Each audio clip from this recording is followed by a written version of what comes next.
umaga.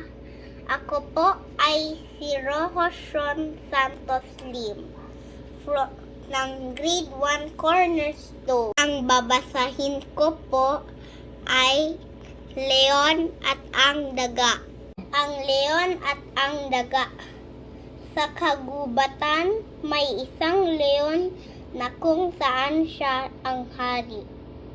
Isang umaga, nagising ang leon dahil may isang maliit na daga na tumakbo sa kanyang katawan.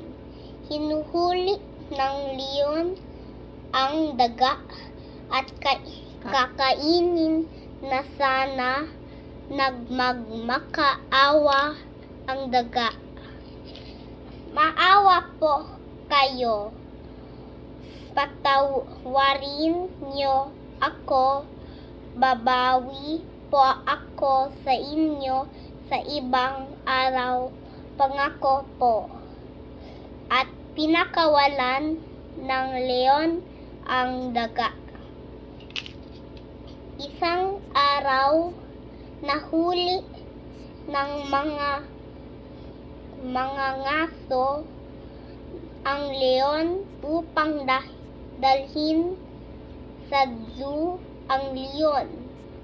Habang inaayos ng mga ngaso ang sasakyan, ngingat-ngat ng daga ang tali ng leon.